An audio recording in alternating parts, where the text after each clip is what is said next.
So I am, so welcome to the Department of Medicine Grand Rounds on this Halloween. But this is not a trick or treat kind of, this is only a treat, this particular Medicine Grand Rounds. And I'm like super delighted to introduce really two leaders in medical education and in thinking about supporting clinician educators. And so Dr. Anna Chang is a professor of medicine at the UCSF Division of Geriatrics in the Department of Medicine. She's an educator, a mentor, a leader, and a clinician in geriatric medicine and hospice and palliative medicine. Dr. Chang directs the clinical microsystems clerkship at the UCSF School of Medicine Bridges curriculum, which is the integrated clinical skills and health systems course for M1s and M2s. She's the associate chief for education in the UCSF Division of Geriatrics and the director of the Tideswell Emerging Leaders in Aging program. Dr. Chang is co-director of the UCSF Department of Medicine Program for Clinician Educator Success, which we're going to hear more about. And she also served as the Gold-Headed Cane Endowed Education Chair, aren't we all jealous, in internal medicine, was a member of the National Board of Medical Examiners and serves in the American Geriatric Society. Dr. Brian Schwartz is a physician, is an infectious disease physician who specializes particularly in the treatment and prevention of infections in immunocompromised patients. He is also the Associate Chair of Education for the Department of Medicine, so that's my counterpart at UCSF. He previously served as the Program Director of the ID Fellowship at UCSF and the Course Director for the Pathogens and Host Defense Block in the School of Medicine. He was the inaugural chair of the MedEd Community of Practice for the Infectious Disease Society of America, and he was the founder, and is the chair of the Microbiology Immunology Item Writing Committee for the NBME.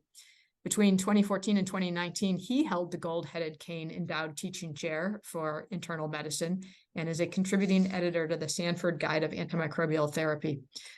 These guys are thought leaders in thinking about clinician education, clinician educators, and how to support those careers. And in fact, that is the topic of their Grand Rounds today. So I'm going to turn it over to the two of you.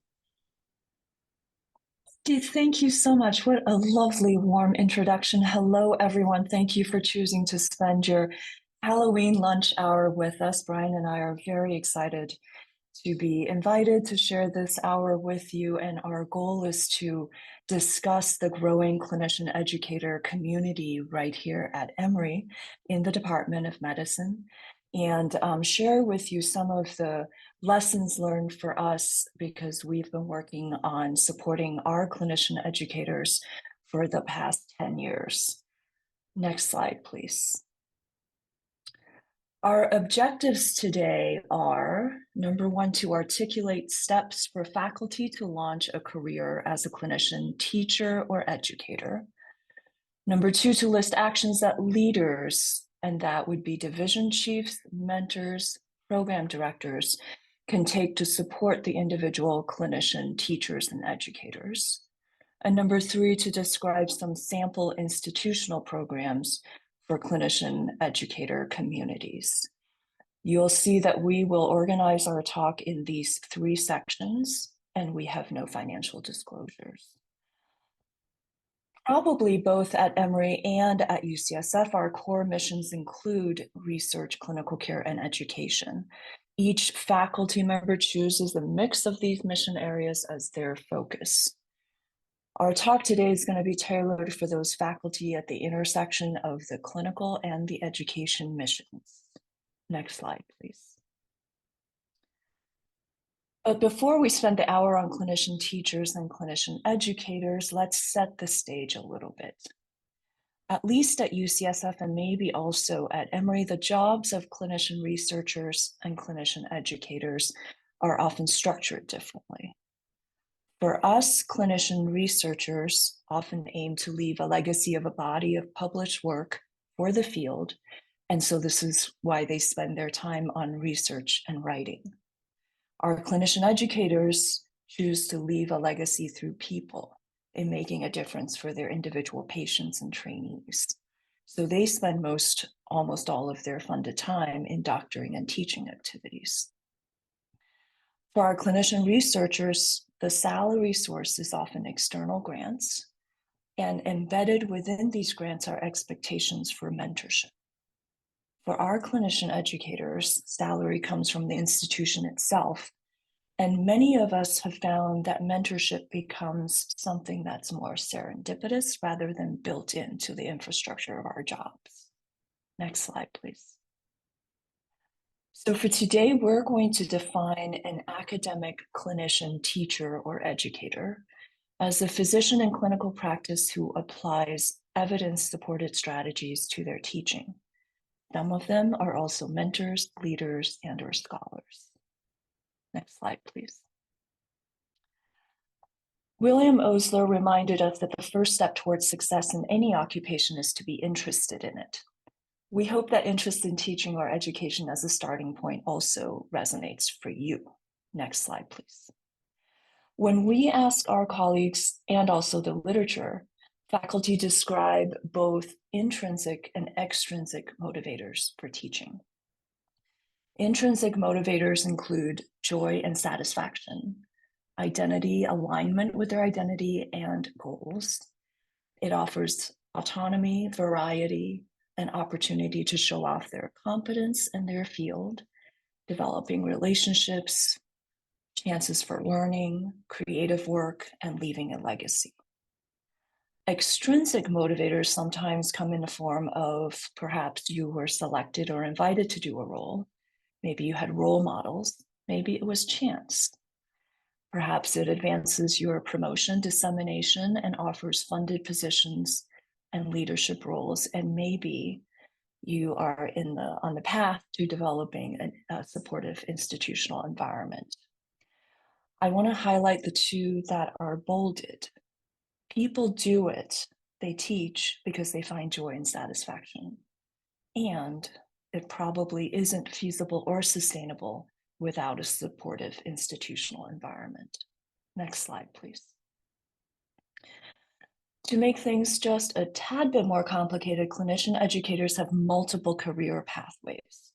On the left-hand side are career pathways that we've called big C, little e pathways. These are clinician educators whose major focus is as master clinicians or clinical program leaders. On the right-hand side, we see little c, big E pathways. And these are clinician educators who maybe develop as education program leaders or education researchers. And the next slide looks the same as this one, except now it shows that on the left-hand side, the big C, little e master clinicians and clinician leaders are also teachers. And on the right-hand side, we use the term educators to encompass the other career paths with a larger component of different educational roles. Regardless of your chosen pathway, our talk today should feel relevant to the teaching or education part of your role. Next slide, please. I'll hand it over to Brian at this point. Great. Thanks, Anna. I think as Anna had nicely laid out in the beginning today, we're really going to focus on how faculty can walk the path on their own and thinking about steps in helping themselves. How can our mentors, division chiefs, and other leaders support our faculty interested in these careers, and how can we as institutions? So we're going to start off by talking about the walking the path of the faculty member and how does one get started?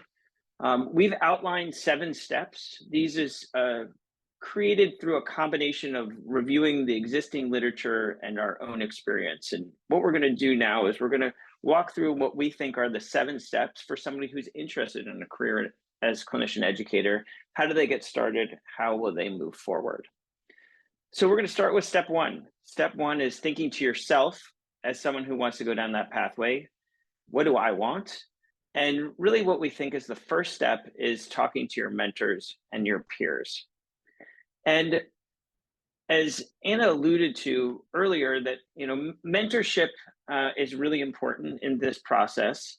And what we have found through our own experience, talking to people at our institution and at other institutions as well, is when you're going down a path as a clinician educator, finding a mentor with experience in that space isn't always easily accessible. And we do believe that it really is important.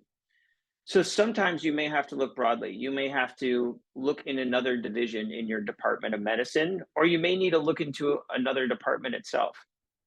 Sometimes you may learn from somebody at another institution, and a lot of your professional societies may have ways to connect you to people with those areas of expertise um, at another institution.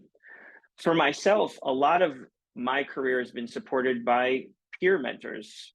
Anna and Wendy have been two important peer mentors in my career. We're also going to try to highlight as we go through, and Anna's going to elaborate even in more detail, or what are opportunities for mentors and division chiefs to help in this process. So if we're talking about mentorship, a lot of division chiefs help push people through their careers, as do mentors. So taking the time to learn about the clinician educator pathway, and then helping people build their mentor network. And when I say mentoring network is really when you take a step back and think to yourself, well, what are my career goals? What are the types of mentors and sponsors that I have to meet those different needs? And so somebody, even without having the expertise, can take a step back and help you say, these are the things that I'm really interested in my career. Who do I have to support me in these different spaces? And Anna and I do give talks on mentoring in different spaces, and we always find this to be a really useful resource and tool. So you've went out, you've tried to find a mentor with experience. Now you need to make it known that this is the career pathway that you want to do. You want to articulate, well, am I more interested in teaching? Am I more interested in education? Do I want to work with students? Do I want to work with residents and fellows? Do I want to do education faculty development? Do I have certain topics that I'm really interested in, or have I really identified a knowledge gap that exists that I want to focus on? Now, the mentors and division chiefs can, in the setting when they're working with their divisions, can affirm that educational careers are important and invite your teachers and educators to contribute at faculty meetings and other spaces. One of the other important reasons for you to be able to make sure that everybody knows that you're interested in a career as a clinician educator is because it's an opportunity for sponsorship. We talked about mentorship before, which is really developing a longitudinal relationship to help you build your career. Sponsorship is something different. Sponsorship is really enhancing your visibility, your credibility, helping you build your networks, and it's really focused more on opportunities. And some literature suggests that actually really good sponsorship, it may be even more important than mentorship when it comes to your own career advancement in academics. So your mentors and division chiefs can discuss and celebrate your work as a teacher and an educator in spaces, and really try to think about opportunities to bring you in and let you shine. Step 3.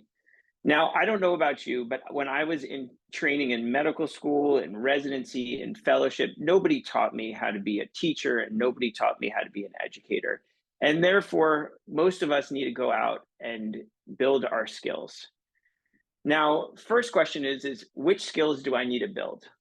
So if you're really focusing on a career as a teacher, well, we think that there's probably 3 areas that you want to build your skills. For teaching, if you're teaching in the clinical environment, building your clinical teaching skills. If you're teaching in small groups or large group and lecture, there are better and evidence-supported ways to teach better in those spaces too. We're always trying to work to create more inclusive learning environments and thinking about ways that you can do that. And the third is, how can you really be effective at giving feedback? Kind of our most important tool to help support our trainees. Now, if you're interested in a career as an educator, you're going to need all those skills as a teacher, but you'll probably also want to develop skills in curriculum design. You may want to develop skills in educational leadership. You want to be able to assess your learners, and you may want to develop extra skills in mentoring and advising both trainees and other faculty. So these are some of the skills that we think are important, but how are you going to go about doing this? So in partnership with Wendy, we tried to identify, well, what are the places at Emory that you can do this? It sounds like there's a great course on learning to be a better teacher. There's the Stanford Faculty Development course that's offered at Emory multiple times a year. There's the Woodruff Health Sciences Educator Academy. So these are all at Emory. There's a regional program. The AAMC has the Southern Group on Educational Affairs, which often is held at a different medical school each year. They have really good faculty development opportunities. And then nationally, there's lots of different opportunities. The Alliance for Academic Internal Medicine has 2 different conferences a year where there's opportunities. The AAMC has one just this next week. Harvard Macy, your own professional society may support careers of clinician educators, and there's the AMEE, which is the European Educational Society. Now, coming back to mentors and division chiefs, what can you do? You can provide time and support for these opportunities for your faculty or interested in this career. Now that you've gotten your skills, you've learned how to be an effective teacher, you would hope that's enough, but it's not. You also need a practice. So where can you practice your teaching? Well, at Emory, you can, in the undergrad world, you can be a classroom teacher in lectures and small groups. You can be an OPEX preceptor. You can work in clerkships and electives. If you're interested in residency and fellowship teaching, there's lots of opportunities for clinical teaching in the wards and in the ambulatory setting, as well as participating in didactics. And if you're interested in faculty development in education, there's the Learning to Be a Better Teacher course. Now, you can practice your teaching and you will hopefully get better, but really practice with feedback, like anything, is really going to be able to help you achieve mastery, or this is more of the process of deliberate practice. So what we would recommend is when you go out and teach, get feedback. Get feedback from your peers. Ask them to sit in and watch you for a period of time. Ask the learners for feedback. A lot of times there's already programs set up to get learner feedback. And when you can, see if you can determine the outcomes of your learners from the teaching that you're given. Step 5 is engaging in creative work. We're in an academic institution. We're here because we like so many different aspects of academics, but one of them is the creativity. And what are some opportunities for clinician educators to engage in creative activities? So if you're thinking about education, one of the most common ways that we engage in education is thinking about new curricula. And this is what I put here is, I think when I was getting involved in medical education, the current 6-step model for curriculum development was one of the first things that really brought me in and helped me get a better understanding of medical education. So I wanted to throw it out here for you. And as you're thinking about new curricula, you can have opportunities to do an easy needs assessment. What do my learners need? You can do surveys. You can ask program directors. You can learn how to create assessment tools. You can evaluate a whole program. And there's lots of opportunities for creativity there.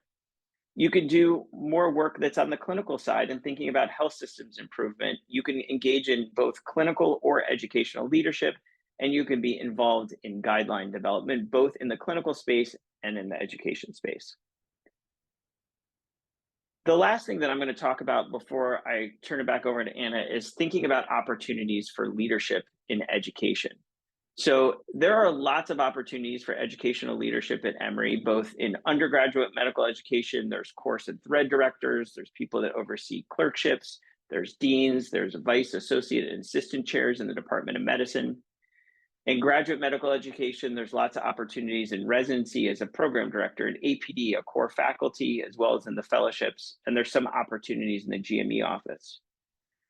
However, sometimes getting into an opportunity at your own institution may take some time, and you can also look externally as well. Each of your societies may have opportunities to engage in education and teaching, and then there's also opportunities in some of these national societies as well, such as the AAMC, NBME, ACGME, and ABIM. All right, at this point, I'm going to turn it back over to Anna, and she's going to talk about dissemination and sharing. Thank you so much, Brian. Thank you for taking us through steps 1 through 6. Step 7 is the last one that we want to share for individual clinician teachers and educators. This is where we're going to recommend that you consider sharing, disseminating, and adding to the conversation in the literature. Next slide, please. The scholarly teacher and educator applies what's already known, existing knowledge in clinical medicine and in medical education, creates new knowledge, as Brian said, often innovates by creating new programs, can influence education policy, and over time becomes recognized as an expert. We recommend 3 practices for the scholarly teacher and educator. Next slide, please. The first practice is for you to read and listen. And this is reading and listening to what's already known. We are often familiar with where to find and read journal articles on medical education, just like we do for clinical care. Here are highlighted some podcasts of curated summaries of current medical education papers that might suit you if you are a listener. Next slide, please. The second practice, as Brian mentioned, is to build your skills. For example, at UCSF, some opportunities for skills building to become the scholarly teacher or educator include individual workshops, longitudinal faculty development programs, works in progress sessions, and medical education journal club. Next slide, please. The third practice that we will encourage is for some of you to consider sharing your work with others. There are local, regional, national conferences, as well as medical education and medical subspecialty journals. Next slide, please. And here, Dr. Lessing and his co-authors invite us to consider different ways to share your innovations. I'm going to highlight the strategies of starting with something easy, selecting a venue, and the power and joy of collaboration. This strong value of community is a theme that you're going to hear throughout our talk. Next slide, please. We're now in the last 2 slides of this first section for individual faculty members.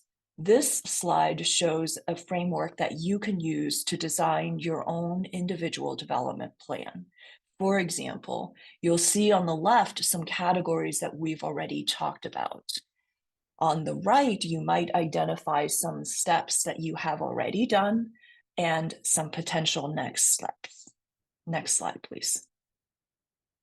As you consider all the different ways to spend your time, including faculty development opportunities or education roles, you're probably going to want to have a framework to make some decisions. Here are some of the questions that we encourage our mentees to ask themselves as they try to decide whether this opportunity is right for them. Some of the questions have to do with alignment with your intrinsic motivation. Do you, for example, enjoy this type of teaching, this topic, this learner level? Do you have something to offer? And do you have or can you learn what you need to do this well?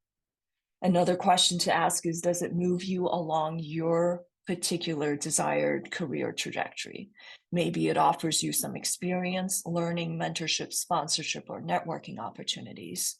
Maybe this is where you will get feedback in form of learner evaluations, or maybe supported time or opportunities for study and dissemination, or perhaps this is a stepping stone towards a future goal. These are all guiding questions that can help you decide how to spend your precious time. Next slide, please. Now we're going to go to section 2. As Brian mentioned earlier, we have 3 sections. The first section was focused on individual clinician educators. The second section, we're going to gear towards mentors, program leaders, division chiefs. Next slide, please. We have 3 buckets of suggestions for leaders, chiefs, mentors in how they can support individual clinician educators. And the 3 buckets are consideration of community, the second is mentorship, and the third is resources. Next slide, please. Communities of practice is a term that many of you have heard about. Many of you have seen this as an underlying theory for much of what we do in medical education. We are here to remind all of us that communities of practice are crucial for important outcomes on the right-hand side that we see. It helps us develop collective identities as educators. It helps us be reminded of our shared purpose. increase our own knowledge and skills, increase career satisfaction, productivity, retention. This is to remind our leaders and our chiefs that if your clinician educators don't currently have communities of practice in teaching and education, perhaps help them connect with one or help them connect with mentors who can embrace them into communities of practice. Next slide, please. Speaking of mentors, we all know the benefits, I think, for mentees. We know that mentorship increases mentee career satisfaction, self-efficacy, career choice, network opportunities, productivity, promotion, and retention. What we sometimes don't remember is that mentorship is a bi-directional relationship that is also good for mentors. It increases career satisfaction, it develops project teams, increases productivity, recognition awards positions, helps you build your legacy and do succession planning. So we say this to remind our division chiefs and our leaders that perhaps your clinician educator faculty already have wonderful mentors, and perhaps they have gaps in their mentoring network that you can help fill out. This is an important area to ask about in your one-on-one meetings and in your individual development meetings. Next slide, please.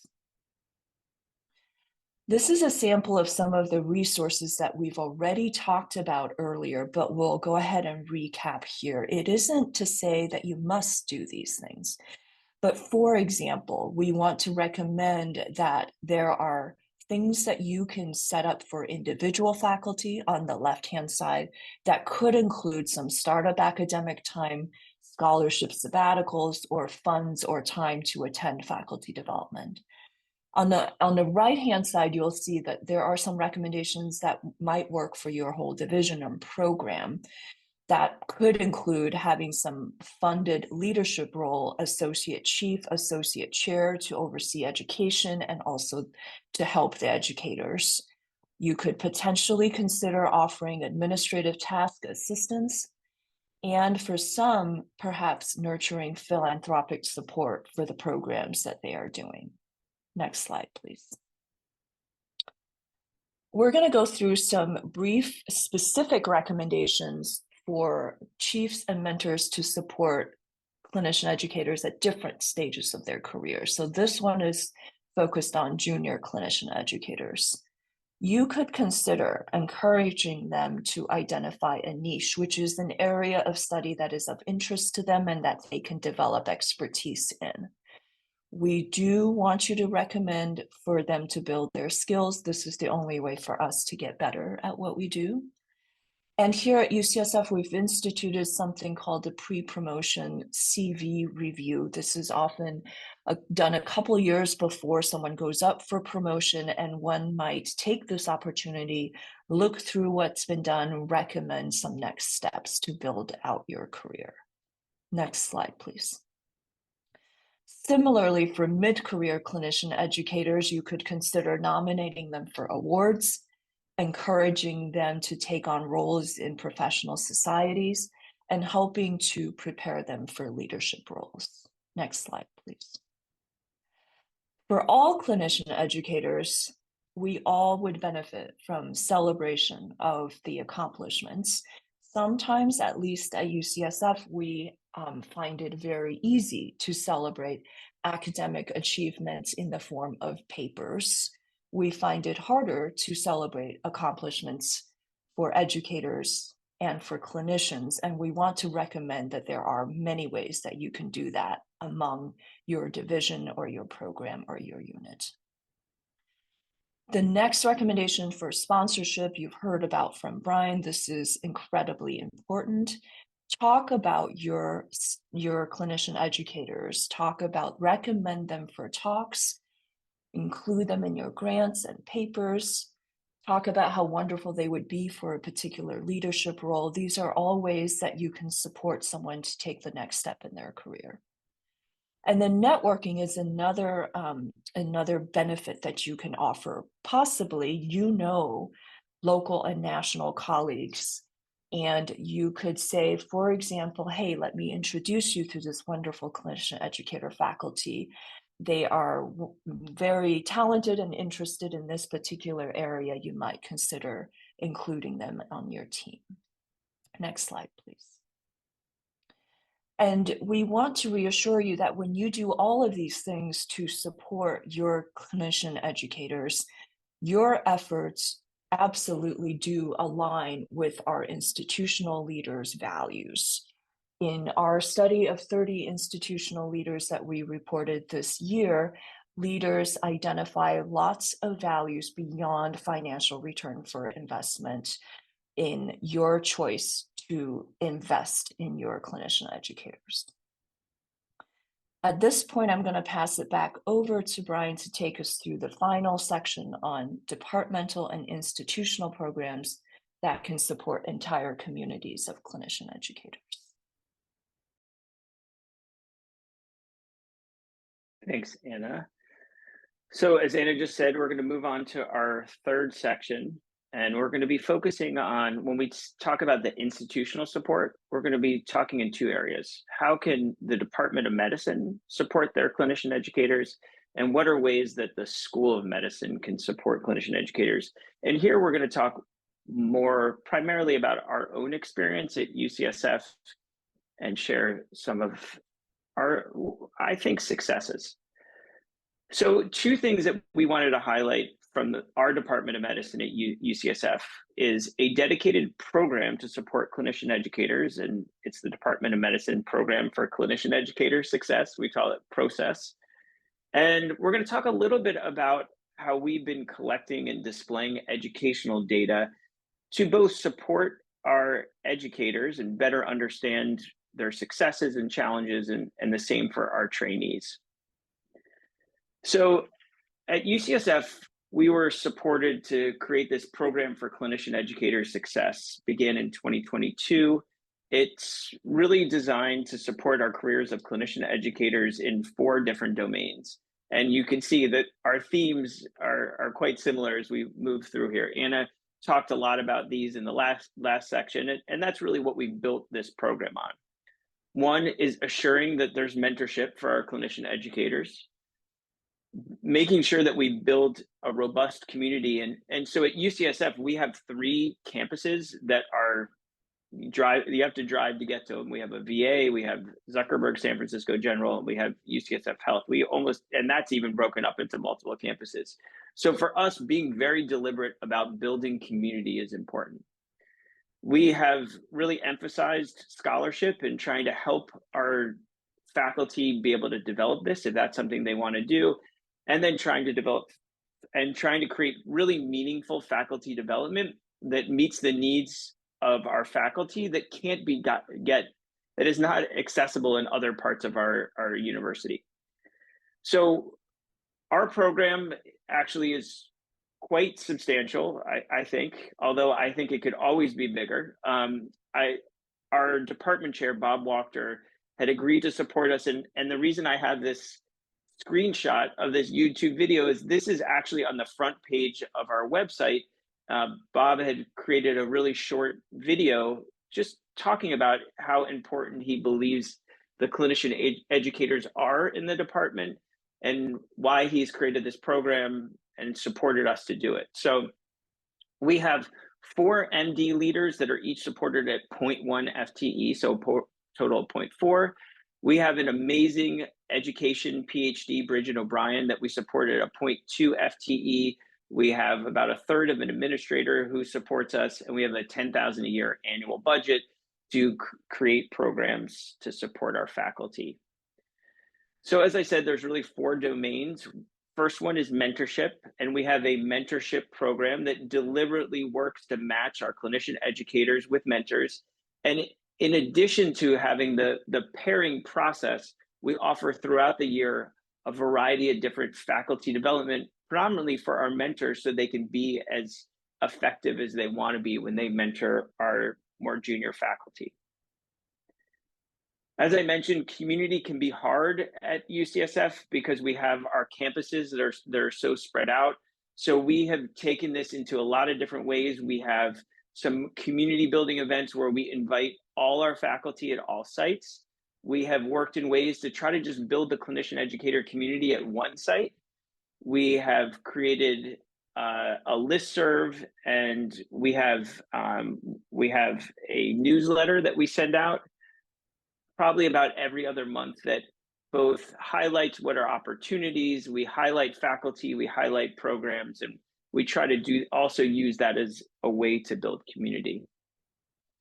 In terms of faculty development, again, we have other opportunities for faculty development and education at UCSF, and what we've really tried to do is try to complement the other programs. And so this is an example of a talk that Anna and I had given last year. We had recognized that a lot of our faculty were applying for educational leadership roles, but but there was like this hidden curriculum, and nobody really knew what are the questions that they're going to ask me, and how do I properly prepare for this? So we said, let's uncover the hidden curriculum, and let's take the time to really lay that out. Whenever we do one of these sessions, it's recorded and it's put on our website, because we recognize that a 1 hour block may not be available for everybody. So these are all on our website. And then the fourth pillar is scholarship. We've tried a bunch of different ways where we take faculty who've been successful in med ed scholarship, and we've been pairing them with more junior faculty who are interested. We also are providing mentorship, community opportunities for people to develop writing groups, and then also skill building as well. And so this is actually a screenshot from our website, and you can go on and you can click and learn more about current research projects, or you can click and you can actually say, like, I'm interested in research, and you can submit a form, we'll review it, and then we'll try to find someone to pair you with. So as we were preparing for this talk, I was talking to Wendy a little bit about how we were collecting and displaying education. And I'm going to share a little bit about why we're doing this and what we've been doing. So first off, education data is sometimes hard to pull together and be able to review easily. But if we don't take the time and effort in doing this, we're really not going to know what are we doing well, and really what are our problem areas. And I think specifically some of the areas that concern us are like, where's their bias in the way that our faculty or our trainees are being assessed. So we've been doing this in a number of different ways. We've been collecting data, partnering both with the data team in our School of Medicine, partnering with our data team in our Department of Medicine, and trying to be able to do a better job here. We've been looking at learner evaluations by faculty, and we had identified that our program directors and our fellowships were having a really hard time. We use MedHub as our system, and they were having a lot of trouble actually being able to look at all the data. And this is an ACGME requirement for program directors to be able to look at the faculty evaluations. The faculty were having a lot of trouble pulling that. So we ultimately were able to create a singular PDF for each faculty member, and we were able to create a dashboard for our leaders, both our division chiefs and our program directors, so they were able to easily review the data each year. We also have been looking at faculty evaluations by learners. Actually, I flipped these around. And we've been looking at bias. We had identified that there was a low completion rate of MedHub by our faculty, of our trainees, and we've been trying to figure out why. We just conducted a very large survey across our Department of Medicine to better understand the experience of our faculty. We're now moving on to doing interviews, but we're also analyzing the data and trying to stratify by race, ethnicity, and gender of our trainees, and trying to see if there's any bias there on our faculty completion rates. So we're trying to gather a lot of data, better understand our problems.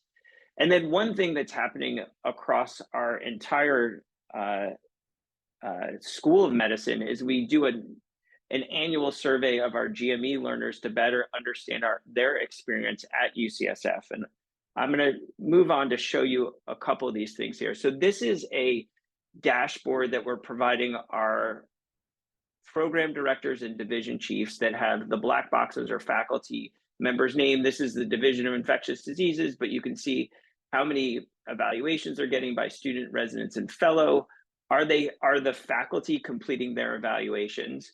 What is their overall teaching effectiveness? Are there a lot of confidential comments, or are there concerns about low respect? And so very easily our leaders can take a look and identify problems or celebrate people who are doing a great job. I've taken out the data here on our Net Promoter Score because this is just coming out and I don't think it's been released for public consumption yet. But what this Net Promoter Score is helping to look at trainees and how likely are they recommend UCSF as a place to work?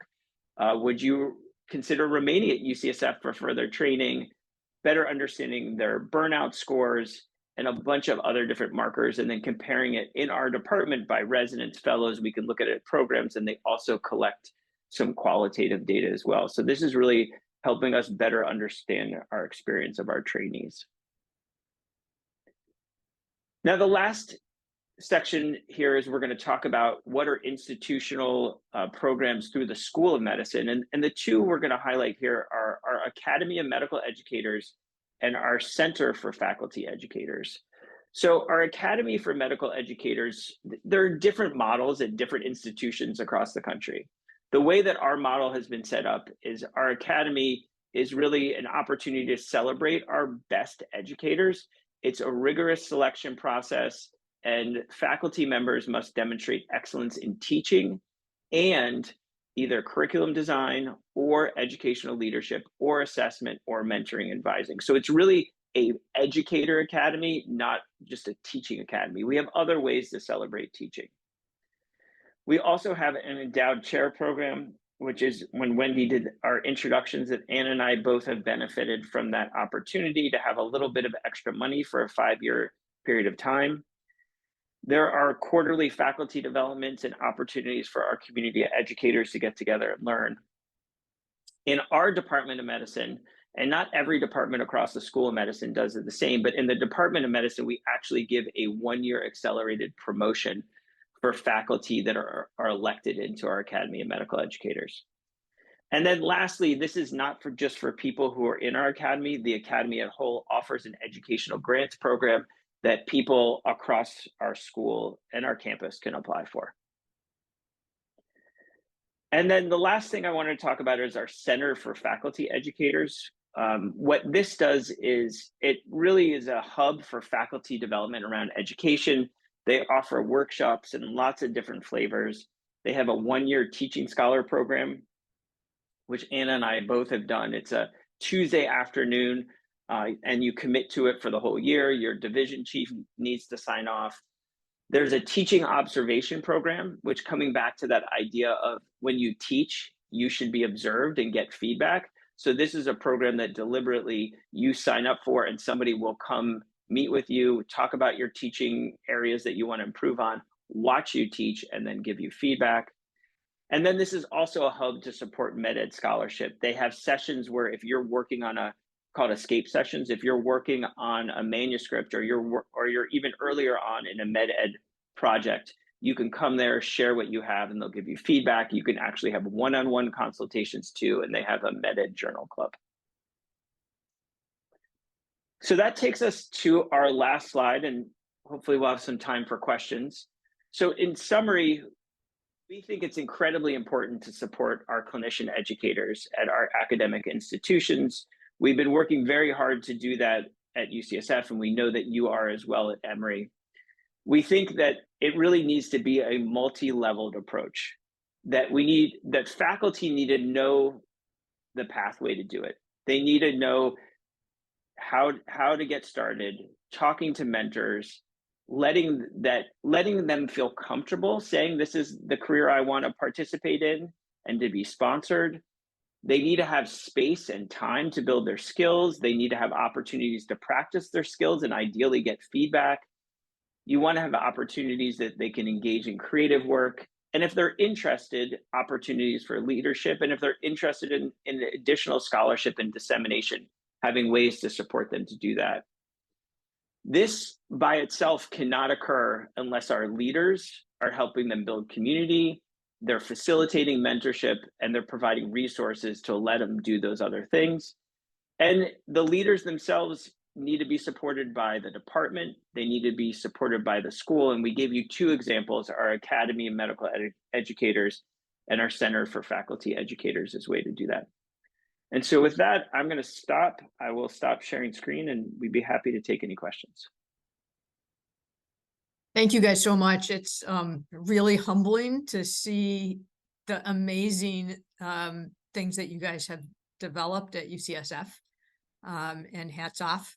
I'm going to actually turn it to Dr. Law to ask our first question. She's our Associate Vice Chair for Education. Thank you so much, Brian and Anna, for this excellent talk, and especially for the stepwise concrete recommendations that you have for our faculty who have aspirations for further development as clinician educators. The question I have really builds on our last week's grand rounds, which was given by Reshma Jagsi, who is a researcher in many things, but a researcher and a thought leader in gender equity in medicine. And at her talk, she discussed the underinvestment in clinician educators and specialties like IM and pediatrics that historically have higher numbers of women physicians. And her research suggests that this outcome reflects a lot of different intersecting issues: traditional roles of women as default parents, traditional roles of men as upholding a family wage. But sort of thinking about this infrastructure that you have created, both individually and at a system level, for investment in clinician educators, what are your thoughts about this overlay of gender equity, and how do we advance investment in clinician educators for all genders, especially when compared to other career pathways in medicine? Thanks for asking a really easy question to answer, Karen. Y'all fix it for us.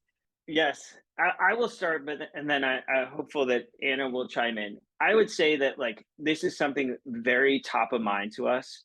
And I would say through our program for clinician educator success, trying to think about equity and thinking about every single time we create a program or we create an opportunity or we create a community building event, really thinking about, what time is this going to be? Is this going to be something that someone's going to be able to get to?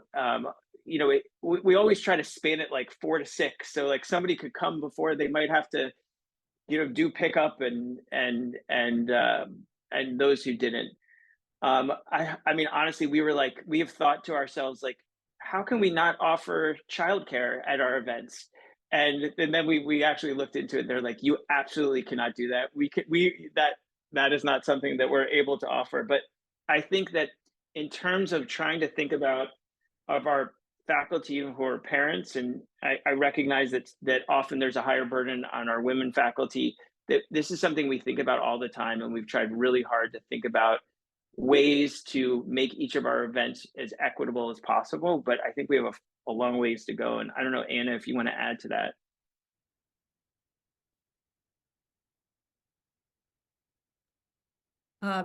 Thanks. And you already highlighted a challenge that we have here as well, which is multiple campuses, which again makes it hard to find the right time because there's a driving distance piece to it all as well. And I may have to pick your brains about what you guys have done across the campuses, although you alluded to some of that.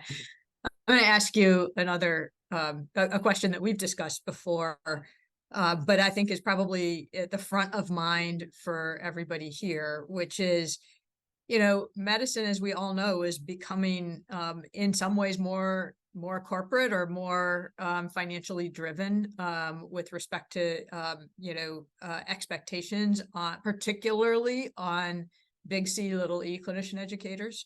How do we protect the roles of clinician educators in the current realities of academic medicine?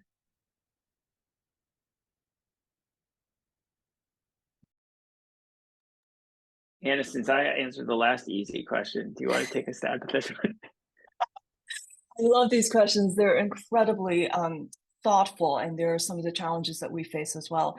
So Wendy, you're asking about protecting the role of clinician educators. Yeah, I mean, because I think that, with time pressure, the opportunities to educate for people who are not in leadership positions with, time, et cetera, I think the time pressures have gotten enormous, and I think most of my colleagues out there would say that it's harder and harder to engage in meaningful education, either in the inpatient or the outpatient setting.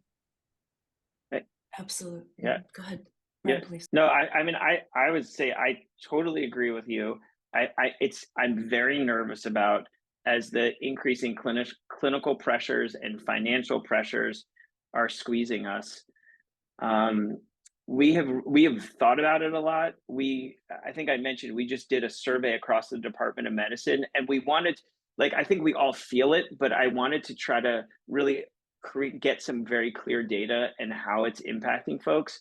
I think also in terms of we do this net promoter scores, and we're looking at both faculty and trainees, and the trainees who we want to come stay as we're building our institution see the faculty jobs and their ability to teach is really hard. And so I think it's taking that data and bring it back to the health system and say, hey, if you want to recruit folks, we really need to think about how we make the jobs of our clinician educators more satisfying, because our trainees are seeing this as not a very pleasant experience, and they're not going to want to stay. And so I think it's really a partnership both with the school and the department and the health systems to make these things happen. But this is really hard. Yeah, no, sadly, that's true. Carlos Del Rio, you had a question here in the chat.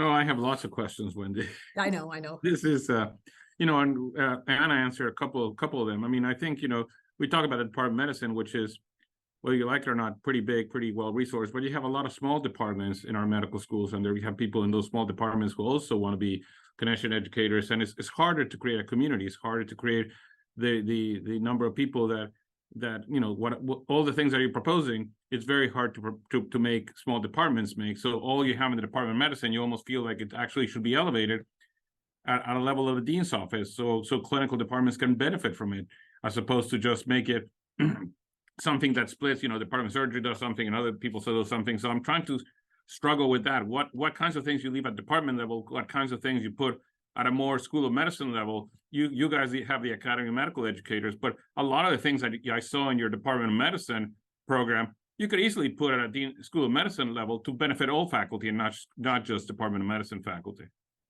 And let me caution you guys to answer this carefully, because as the interim dean, you are affecting all of our lives right now. Well, I'm trying to improve your lives, okay? I think the way I might answer this, and Anna may have other things to say, is we did not feel like the Academy of Medical Educators, which I mentioned is for more senior people who've already achieved, was sufficiently supporting our more junior clinician educators. And we didn't feel like there were programs in place. So that's why when Anna and I came to Bob and we said, like, we have a gap here. We have a whole bunch of people that are not getting what they need. And we actually floated it across to other parts of the School of Medicine, and people were not willing to jump in. But I totally agree with you. I think a program like we have in our department could be really effective across campus, but it needs to be appropriately resourced. Yeah, no, it needs to be appropriately resourced, but it will be a little more, because, a challenge that we have, and we can have a big discussion about this, is what I'm seeing in our place, but I see in others, is you get the students and others. The students, for example, say the medicine clerkship is well organized, the faculty are really good, but we've done a lot of things to improve teaching. But then I go to the clerkship in Department X and it's a mess. Well, they have nothing to do this. So, how do you ensure that both rise as you're implementing this program, and not just the Department of Medicine? No, I think that's it would be really fantastic actually to have broader programs. I totally agree. One thing we've really struggled with that you guys have done successfully, and I don't know if there's a strategy or it's luck, is getting philanthropy to support education. Our development offices tell us that's that have the legs to attract major donors' attention. And I don't know if you have any guidance there, and then if you want to actually talk a little bit about the the gold-headed cane that you mentioned, how that's structured, I think, and how did you come about that? Like, is that's part of the same philanthropic gift, the gigantic UCSF gift, or what? Wendy, that's a great question. Let me try to give it a stab. We have philanthropy that supported the creation of the Academy of Medical Educators. So our endowed chairs was a partnership between those funds that were awarded to the school 3 deans ago, and a partnership from the department. And they continue to create new partnerships with departments that perhaps in the past had not had endowed chairs before. So some of that is an ongoing process. Some of our smaller philanthropic successes are about match with individual donors' interests. So for example, they may be people who have experienced care that they are grateful for, and then they say, how can we help you? And often it's at that point that the clinician, who is also an educator sometimes, say, well, the program that I am most passionate about that needs help is my education program. Can we talk more about that?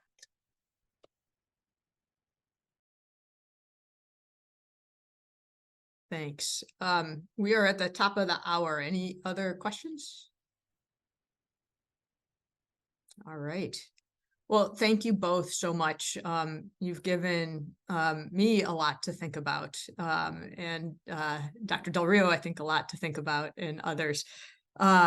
Really appreciate you coming and sharing, I think, a lot of best practice models that the rest of us can learn from. So appreciate you both.